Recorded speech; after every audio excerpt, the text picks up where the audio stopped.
Em uma pequena cidade isolada nas montanhas, cercada por florestas densas e nevoeiros constantes, vivia a família Thompson.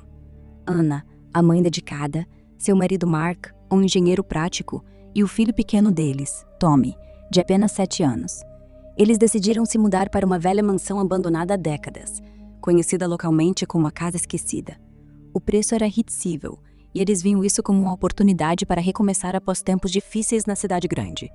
Ao chegarem, a casa os recebeu com um rangido sinistro das portas antigas. Poeira cobriu os móveis velhos, e o ar cheirava a mofo e algo mais. Algo podre, como folhas apodrecidas no outono. Anna, sempre curiosa, subiu ao sótão no primeiro dia para organizar caixas. Lá, entre pilhas de entulhos, encontrou um diário antigo, encadernado em couro rachado. As páginas amareladas estavam cheias de entradas datadas do século XIX, escritas por uma mulher chamada Eliza. Ela descrevia visões aterrorizantes, uma figura sombria que aparecia nos cantos dos olhos, sussurrando segredos inaudíveis à noite. Ele me observa do reflexo. Lia uma entrada. Não posso escapar. Inicialmente, Anna riu disso, atribuindo as histórias a uma mente perturbada. Mas naquela noite, enquanto a família dormia, ruídos estranhos ecoaram pela casa. Passos leves no corredor, como de pés descalços em madeira velha. Mark disse que era o vento, ou talvez ratos nas paredes. Tommy, porém, acordou chorando, dizendo que ouviu uma criança sussurrando seu nome do armário. Nos dias seguintes, as coisas pioraram. Anna começou a ter sonhos vívidos, uma criança chorando em um quarto escuro, implorando para encontrar o espelho quebrado. Acordava suando frio, com o coração acelerado. Tommy, que adorava desenhar, passou a rabiscar a mesma imagem repetidamente. Uma figura alta e magra, com olhos vermelhos brilhantes, escondida nas sombras. É o amigo da casa, ele dizia inocentemente, mas seus olhos mostravam medo. Uma tarde chuvosa, enquanto Mark estava no trabalho, Anna explorou o sótão novamente. Encontrou uma caixa velha, com fotos antigas da família que viveu ali antes. Em uma delas, Eliza posava ao lado de uma menina pequena. Sua filha, talvez. Atrás da foto, uma nota. O espelho mente. Não olhe para ele. O pânico começou a crescer em Anna. Naquela noite, acordou com arranhões das paredes do quarto. Arranhões lentos, deliberados, como unhas arrastando na madeira. E então, o sussurro veio claro. Ele está vindo. Encontre-o antes que ele encontre você. A família não aguentou mais. Reunidos na sala, decidiram investigar o porão, o único lugar que ainda não haviam explorado. Desceram as escadas rangentes, lanternas em mãos, o ar ficando mais frio e úmido a cada degrau. No fundo, entre caixas mofadas e teias de aranha, encontraram um espelho antigo, rachado no centro, coberto por um pano sujo. Ao remover o pano, o reflexo não mostrou seus rostos familiares. Em vez disso, olhos vermelhos piscavam das rachaduras, observando-os com fome. Tommy gritou, e Anna sentiu um puxão invisível, como se algo quisesse arrastá-la para dentro do vidro. Mas o que era aquela entidade? A resposta jaz no passado sombrio da casa. Se você está arrepiado com essa história e quer mais contos de terror reais toda semana, aproveita agora. Clica no botão inscrever-se, ativa o sininho e deixa o like.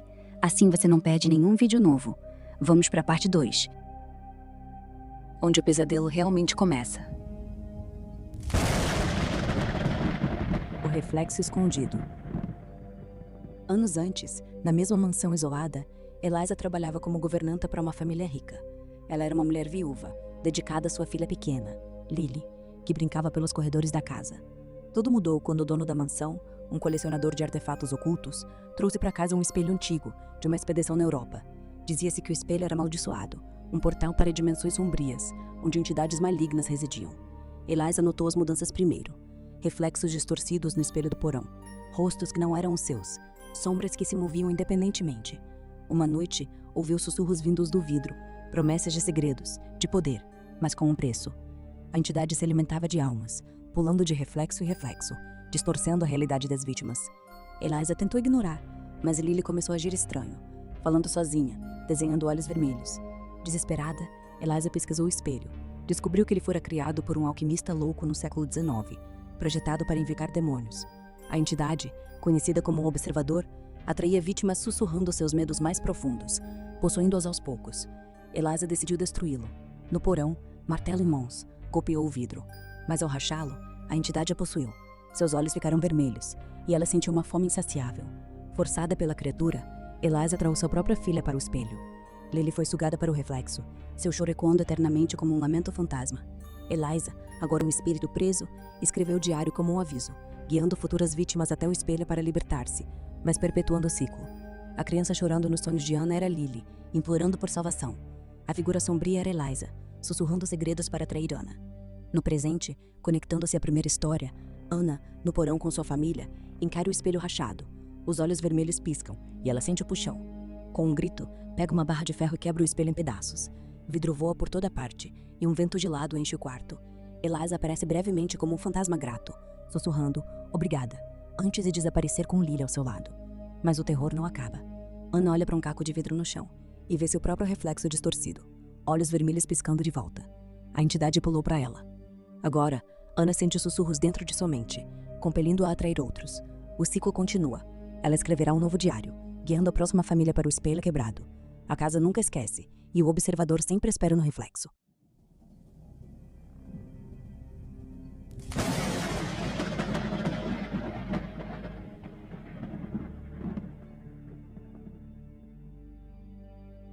Anos se passaram desde aquela noite fatídica na casa esquecida. A mansão foi colocada à venda novamente, com um preço ainda mais baixo, quase simbólico. Ninguém queria ficar com ela por muito tempo. Os corretores evitavam mencionar o porão. Os vizinhos apenas balançavam a cabeça e mudavam de assunto. Anna, Mark e Tommy nunca mais foram os mesmos. Tommy, agora com quase 15 anos, ainda acorda gritando no meio da noite. Ele diz que vê olhos vermelhos no reflexo do espelho do banheiro, mesmo depois de todos os espelhos da nova casa terem sido trocados 3 vezes. Os psicólogos chamam de trauma. Ele chama de verdade. Mark se afundou no trabalho. Tornou-se distante, frio.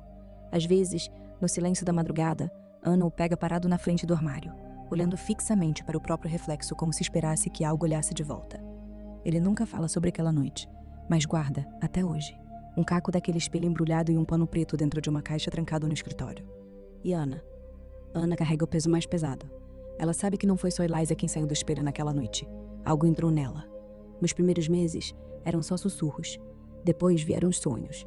Ela via novas famílias chegando a casa, sorrindo na porta, carregando caixas. E ela, lá dentro do reflexo, batendo no vidro, gritando para que fugissem. Mas ninguém nunca ouve. Com o tempo, os sussurros pararam de pedir ajuda. Começaram a dar ordens. Hoje, Anna administra um pequeno blog anônimo chamado Diário da Casa Esquecida.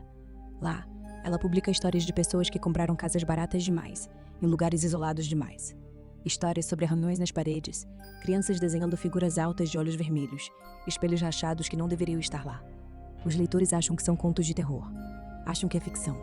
Mas Anna sabe a verdade. Toda vez que uma nova família se muda para a mansão nas montanhas, ela sente um arrepio.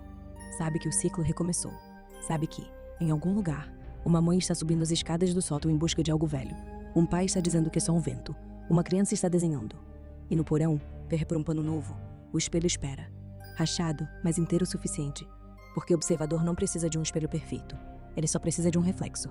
E quando houver alguém olhando para ele nunca estará sozinho. Se você mora em uma casa muito barata, em um lugar muito quieto, e sente que alguém te observa quando você se olha no espelho, talvez não seja sua impressão. Talvez você já esteja dentro da história. E talvez ela nunca termine.